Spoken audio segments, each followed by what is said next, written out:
네, 여러분 안녕하세요. 오늘은 5월 24일 수요 성경 공부 시간입니다. 지난 시간에는 출애굽기 20장 10계명에 대한 말씀을 이제 나누었습니다. 2회에 걸쳐서요. 자, 그리고 10계명을 크게 두 가지로 말씀드리자면 1계명부터 4계명까지는 하나님과 나와 내가 하나님 앞에 지켜야 할 그 약속의 계명들, 그 다음에 5계명부터 마지막 10계명까지는 사람과 사람 사이, 이웃과 이웃이 지켜야 할 계명이죠.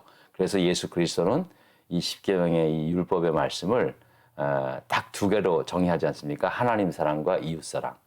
맞습니다. 율법의 정신이 그렇습니다. 하나님께서 왜 이스라엘 백성들에게 율법을 주셨는가? 이 율법을 통해서 하나님은 이스라엘 백성들을 자기 백성 삼으시고 이스라엘 사람들은 하나님을 자기 여호와 자기 민족의 하나님, 선민의 백성으로서 선민으로서 이제 선택된 그 백성으로서의 그 이제 삶을 살아가지 않습니까?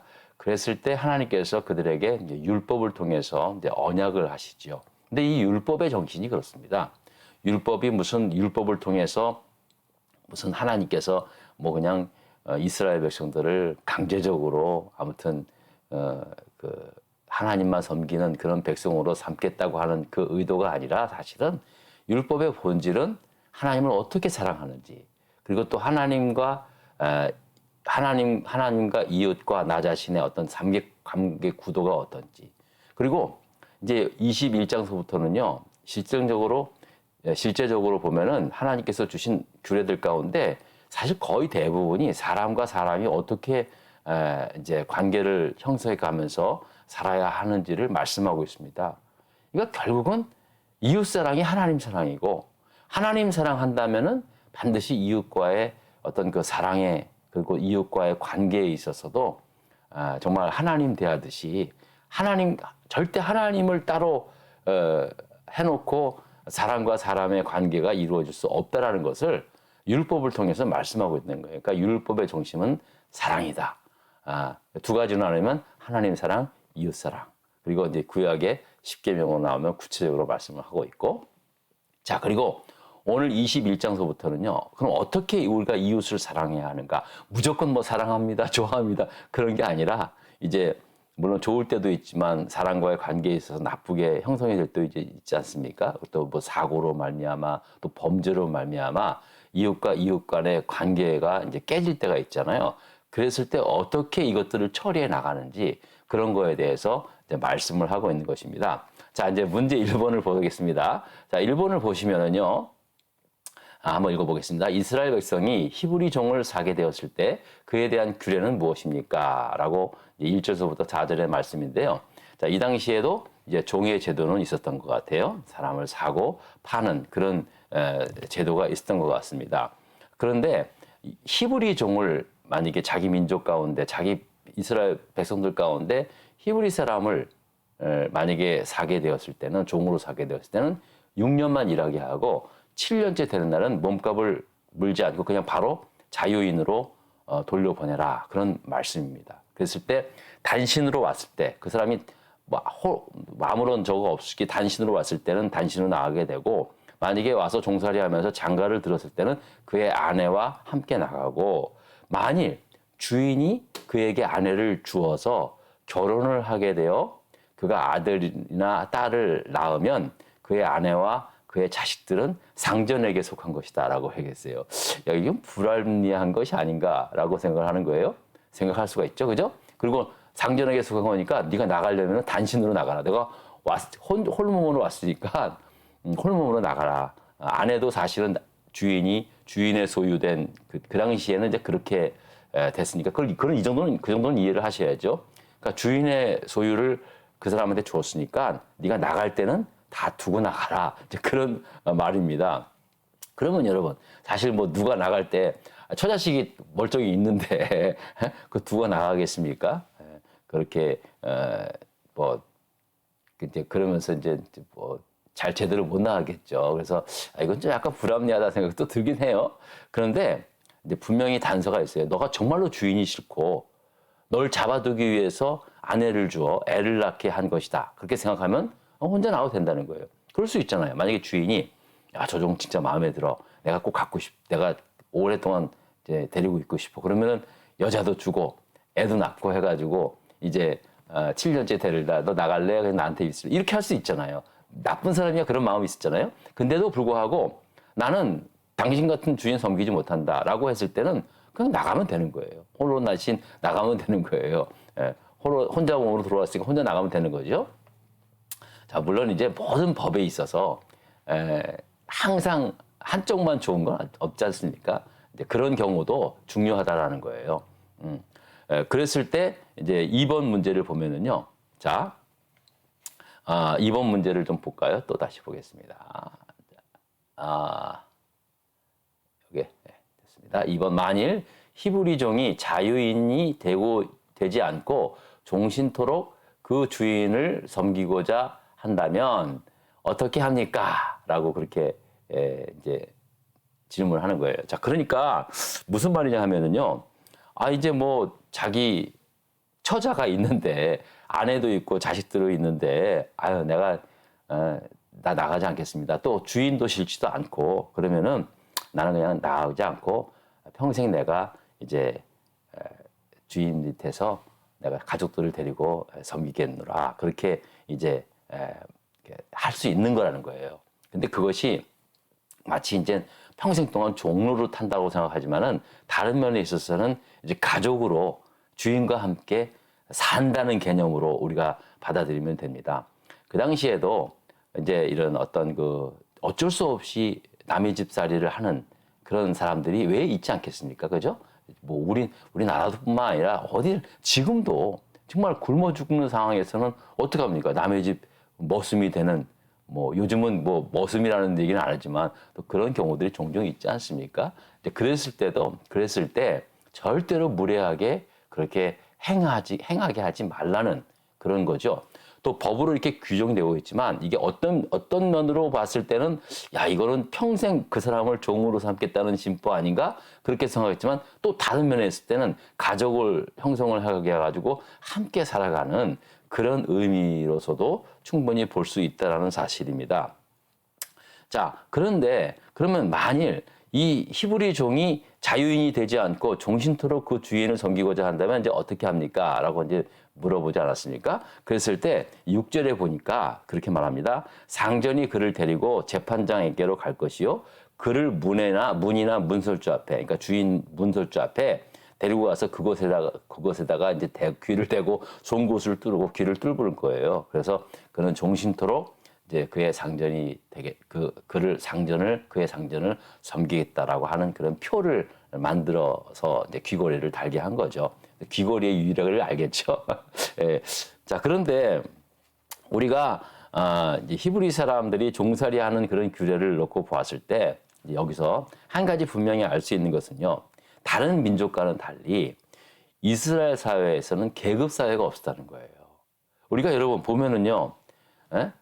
웬만한 나라들은 다 계급이 있잖아요. 고대나 중세나 근세까지도 마찬가지지 않습니까? 어쩌다가 이스라엘 백성들 가운데서도 어쩔 수 없이 남의 집 살이를 해서라도 이제 먹고 살아야 될 그런 이유가 있어서 남의 집 종이 될 수 있는 경우가 있다는 거예요. 그런데 이럴 경우에 보통 이제 웬만한 나라에서는요, 다 한 번 종이 되면 그냥 자손 대대로 종이 되는 거예요. 그래서 우리나라도 양반 쌍놈이 있고, 사실 평민은 그게 뭐 이렇게 계급적으로 그게 취급당하지 않았다는 거예요. 근데 크게 봐서 양반 쌍놈. 그러니까 어떤 계급 사회가 분명히 존속되어 있잖아요.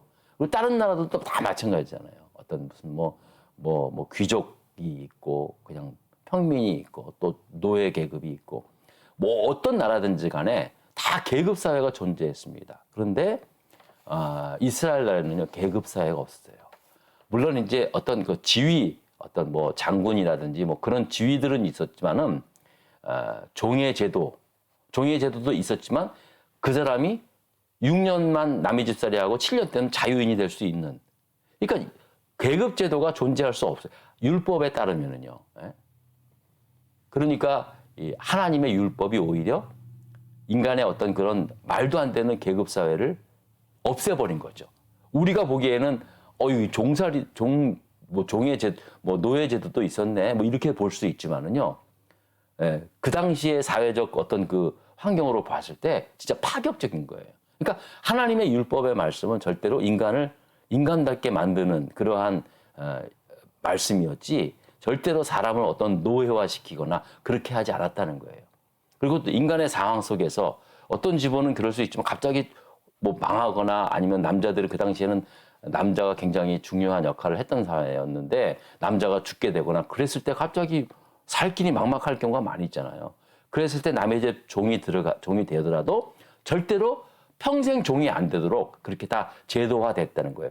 그것이 있었기 때문에 그런 율법이 있었기 때문에 계급 사회가 존재하지 않았다라고 그렇게 말씀하고 있다는 것입니다. 그러니까 여러분 이게 얼마나 하나님의 말씀이 기본적으로 얼마나 인간 존중을 위한 그런 법이었는가. 본문에 이제 3번부터 또 그렇게 해서 나와요. 3번부터는요. 문제 3번부터는 이제 남에게 상해를 끼쳤을 때, 그랬을 때 어떻게 이제 처리를 해야 되는가. 이제 문제 3번부터 또 보겠습니다. 자,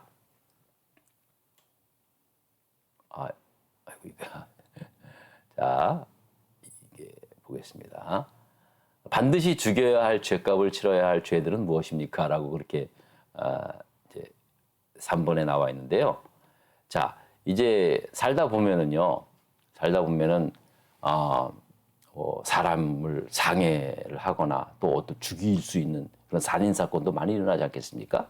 이스라엘 백성들도 왜 그런 일이 안 일어났겠습니까? 그런데 이제 하나님께서 이제 모세를 통해서 사람을 법으로 심판해서 죽여야 할 그러한 상황들을 몇 가지 알려줬어요. 반드시 사람을 쳐 죽여야 할 그런 것이 뭐냐면 첫 번째는요. 사람을 살인한 자, 죽이라는 거예요. 특별히 고의적으로 사람을 죽이려고 하는 마음을 품고 죽이려고 한 자는 그냥 무조건 죽여라는 거예요. 네가 사람을 죽였으니 남의 생명을 빼앗아 갔으니까 너도 죽는 거예요. 반드시 죽이라고 말씀하고 있는 것입니다. 자, 그런데 고의적이지 않고 하나님의 뜻에 의해서 사람을 죽인 사람, 고의적인 게 아니에요. 어떤 이제 과실치사, 우리도 과실치사 같은 게 있잖아요. 나는 고의적이지 않았음에도 불구하고 내가 어떤 잘못을 해가지고 사람이 죽었어요. 근데 그게 나중에 결국 알고 보니까 그게 다 하나님의 뜻이라는 거죠. 그랬을 경우에는 그 사람은 이제 피할 곳으로 도망가라는 거예요. 그 당시에 나중에 알겠죠. 도피성이라고 있었거든요. 도피성. 각 그 지파마다 도피성을 두었어요. 그래서 레위 지파가 관리를 했거든요. 그래서 그곳으로 들어가면은요, 치유의 법본 지역입니다. 그래서 그곳에 들어가면은 그곳에서 함부로 사람을 죽이거나 원수 갚지 못해요. 그래서 이런 사람들은 그것으로 피해서 도망가라라고 그렇게 말씀하고 있는 것입니다. 두 번째는요, 아버지나 어머니를 치는 자예요. 아버지나 어머니를 때리거나 상해를 입힌 자. 죽여버리는 거예요. 이거 진짜 엄청난 거죠. 요즘은 뭐 사실 부모님들한테 얼마나 못되게 하는 사람들이 많습니까? 근데 이 당시에는 아버지나 어머니를 치는 자, 불효막심한 이 막장 자식은 죽여 없으라는 거예요. 또 17절에 보면은요, 자기 아버지나 어머니를 저주하는 사람도 죽이라는 거예요. 이게 구약의 이 법이 이만큼 무서웠어요. 이만큼 부모 자식 간의 그런 어떤 그 질서라든지 그런 어떤 그 인간적인 그 존중이 자식은 부모를 존중하고 효도하는, 그러니까 섬기는 마음, 이게 사실은 결국은 하나님을 섬기는 그런 것까지 다 연관이 된다는 거예요. 그러니까 여러분, 자식이 부모한테 제대로 못하면서 하나님한테 제대로 할 수 없다는 거예요. 근데 또 막상 살아보면은 불효할 때가 얼마나 많이 있습니까? 그러니까는 효도하라는 그런 말씀이죠. 자, 그런데 어쨌든 간에 이 부모한테 잘못한 것에 대해서는요, 성경도 아주 엄한, 그것도 그냥 죽이는 거예요. 야, 진짜 이거 말씀 다시 보면서, 과연 부모한테 잘못해가지고 죽게 된 사람이 누구일까? 실제로 보니까 없어요. 모르겠어요. 제가 지금 성경을 좀 찾아봤거든요. 근데 부모한테 잘못해가지고 돌에 맞아 죽은 사람은 없어요. 안식일을 범해가지고 돌에 맞아 죽은 사람은 있는데, 부모한테 부모를 저주하거나 그게 없어요. 제가 지금 그래서 좀 잘 몰라서 그런가 이제 더 찾아봐야 된다. 혹시 여러분들 가운데 그런 예가 있으면 저한테 좀 알려주세요. 없어요. 제가 봤는데 없어요. 제가 지금 아무리 생각해도 그 당시에 부모한테 잘못해가지고 쳐 죽인 돌에 맞아 죽은 사람이 있나? 그런 사람은 아직 없었던 것 같아요. 성경은 그럴 것 같습니다. 자, 그리고 이제 4번입니다. 4번. 상해에 대한 기본, 죄송합니다. 이제 사람을 쳐 죽여야 할 죄악 가운데 아버지나 어머니를 친 사람이나 불효 막심한, 저주한 그런 사람들. 그 다음에 세 번째예요. 사람을 납치하거나 자기 수하에 둔 자. 16절의 말씀이거든요. 납치범한테도 그냥 쳐 죽이라는 거예요. 사람을 납치하고 그 납치한 사람을 자기 종으로 삼는 것.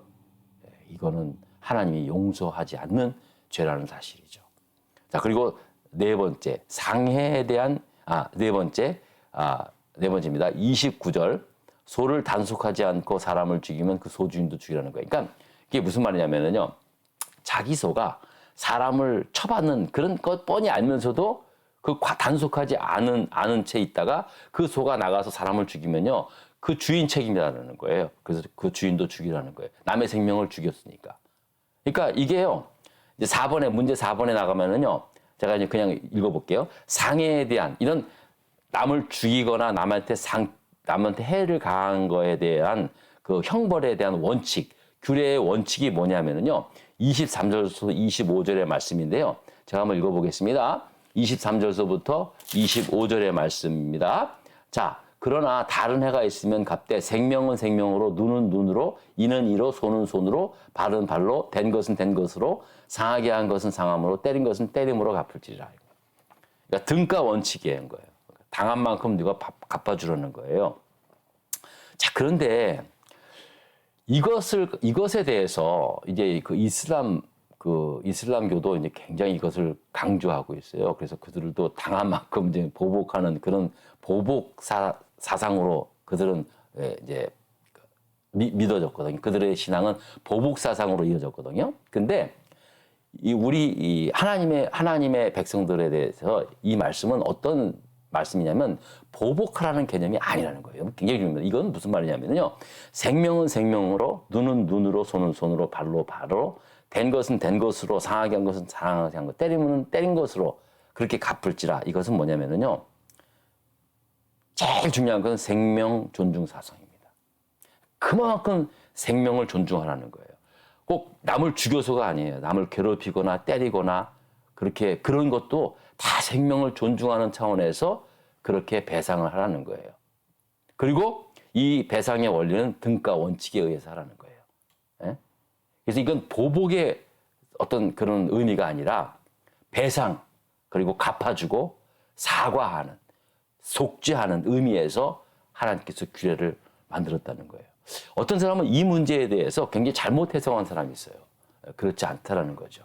이거는 보복에서 나온 것이지, 보복의 의미가 아니라 등가 원칙에 의해서 피해 보상의 기본적인 그런 원칙이다라는 사상이에요. 그리고 곧 이것은 생명 존중의 말씀이다라는 것을 여러분들이 아셔야 한다는 것입니다. 자, 그리고 5번입니다. 5번. 자, 5번의 질문을 또 보겠습니다. 남종이나 여종이나 자유롭게 놓아줌으로 보상을 해주는 상해죄는 무엇입니까? 라는 질문입니다. 자, 이 말은 뭐냐면요. 자, 이제 남종과 여종들이 어떤 피해를 입었어요. 근데 그 피해 보상으로 눈은 눈으로, 이는 이로 그게 아니라 그냥 내보내는 거예요. 이제 자유를 주는 거예요. 그런 보상을 하는데 그게 뭐냐면요. 이제 26절, 27절인데 뭐냐면 종을 갖다가 주인이 눈을 쳐가지고 한쪽 눈이 상하게 했어요. 그러면 그냥 내보내는 거예요. 보상으로. 자유를 주는 거고. 그 다음에 또 이를 쳐가지고 이를 빠뜨렸어. 그러면 이도 마찬가지예요. 내보내는 거예요. 그러니까 눈과 이, 보는 것과 먹는 것. 이거를 굉장히 중요시 여겼다는 거예요. 그래서 만약에 이가 부러지거나 눈이 상한 종이 있다면 그냥 내보내는 거예요. 결론은 그러니까 한마디로 함부로 얼굴 치지 말라는 거예요. 함부로 종을 때리는 게 아니라는 거죠. 예? 그렇게 이제 강하게 얘기하는 거예요. 이게 눈과 이를 갖다가 특정을 하고 있지만은요, 실질적으로 우리가 이제 사람의 얼굴을 때릴 때는 가장 많이 상하는 데가 눈하고 이 아니겠습니까? 이게 참 이게 성경을 보면은요, 너무 신기해요. 여러분 한번 보세요. 사람이 제일 먼저 손이 가는 게 얼굴을 때립니다. 보통 보면 몸을 안 때리고 사람이 얼굴을 때려 화나가지고 막 그러면은요. 근데 얼굴을 가게 갔을 경우에 가장 먼저 상해가 되는 것은 눈이고 그다음에 이예요. 근데 그 중에 이가 하나라도 빠지거나 눈이 뭐 눈깔이 빠지는 그런 건 아니지만 눈이 크게 상해서 크게 상했더나 그러면은 이제 자유를 줌으로 말미암아 보상하라는 그런 말씀을 하고 있는 거예요. 저는 사실 이게 너무 신기해요. 어쩌면 이렇게 성경이 하나님께서 진짜 그러니까 절대로 이 말은 뭐냐면 절대로 종이라 그래도 함부로 때리지 말라는 거예요. 인격을 존중하고 그 사람이 원래 태어나서부터 종이 아니잖아요. 먹고 살 일이 없어가지고 어쩔 수 없이 종이 되었는데 가뜩이나 어렵고 힘든 사람한테 그렇게 야박하게 하지 말라 그런 말을 해주고 있는 것입니다. 자, 마지막 6번입니다. 자, 6번 문제를 또 보도록 하겠습니다. 이 사람의 소가 저 사람의 소를 받아 죽였을 경우 어떻게 보상을 해야 합니까? 35절서부터 6절의 말씀인데요. 자, 이것도 제가 이제 보면서 참 은혜를 받았어요. 은혜를 받았어요. 내 소가 있는데 내 소가 다른 사람의 소를 갖다가 쳐받아 죽였어요. 그러면 둘 중에 하나예요. 이 소를 팔아서 판 가격에 반반씩 나눠 갖고 또 죽은 소도 팔아서 반반씩 나눠서 다 반반씩 나누는 거예요. 서로가 잘못을 했으니까. 그러니까 서로가 아니라 이 쳐 죽이는 사람이 자기 그 소가 상대방의 소를 쳐 죽였을 때 그렇게 하라는 거예요. 아니면은 나의 소가 저 사람의 소를 쳐 죽였을 경우에는 그 소를 갖다가 그 사람한테 주고 그 죽은 소는 자기가 갖는 거예요. 그러니까 이게 참 그 성경의 이 말씀이 지금 이제 십계명이 끝난 다음에 이제 종에 대한 규례, 상해에 대한 규례, 이게 다 사람과 사람과의 일어나는 일에 있어서 하나님께서 아주 세밀하게 말씀해 주고 있는 거예요. 근데 그런 많은 규례들의 중요한 게 뭐냐면, 그래요? 생명은 이로 막 그렇게 따지지 말고 제일 중요한 것은 이제 정신이 뭐냐는 얘기예요. 하나님께서 왜 이런 규례를 아주 강하게 주었는 거예요. 그 중에 특별히 자식이 부모한테 하는 문제에 있어서 잘못하면은 부모를 욕하거나 막 저주하거나 부모를 때리는 놈이 있으면 죽이려는 거예요. 그런 놈은 이 땅에 살 이유가 없다라는 거죠. 저는 하나님께서 왜 그렇게 부모에 대해서 자식들이 그렇게 잘못하면은 그렇게 엄한 벌을 내리라고 했는지 제가 진짜 감동이 됐어요. 그리고 또 한편으로는 또 그렇게 맞아 죽은 사람을 못 쳤어요. 여러분, 어느 부모가 내가 이제 맞았다고 아이고 내 자식이 나를 쳤어요. 저럼 죽여주세요. 그렇게 고소할 부모가 어딨냐는 얘기예요. 물론 동네 사람들이 아마 분명히 고소해가지고 그렇게 죽은 사람도 있을 것 같아요. 근데 아니라고 이놈이 뭐가 좀 잘못해가지고 부모가 나서서 아마 내가 맞은 게 아니라 저놈이 나를 저주한 게 아니다. 되게 지금 뭐 잘못해가지고 다른 사람이 그렇게 보았는데 아마 부모가 나서서 절대 그런 일 없었다. 그렇기 때문에 아마 그런 범죄한 아들이 없었지 않았는가. 범죄에서 죽은 아들이 없었지 않았는가. 그렇게 생각을 해봅니다. 부모는 여러분 영원한 부모시죠. 그죠? 하나님도 마찬가지고요. 하나님의 그 마음이 부모를 통해서 보여주시잖아요. 어떤 잘못을 하더라도 그래도 하나님은 끝까지 용서하시는. 물론 심판하시지만 회초리를 때리시지만. 네. 그래서 이것을 규례를 어떤 형벌에 이게 뭐 쳐 죽여라, 뭐 갚아라 이런 식으로만 보지 말고 이 규례 속에 나오는 하나님이 우리 그러니까 너희들이 서로가 함께 사회를 구성하면서 살아가야 할 때 어떤 마음으로 살아가야 할 것인가를 하나님께서 말씀하고 있다는 것을 여러분들이 그렇게 알면 되겠습니다. 자, 오늘도 여러분 함께 해주셔서 정말 고맙고 다음 시간에 또 뵙겠습니다. 감사합니다.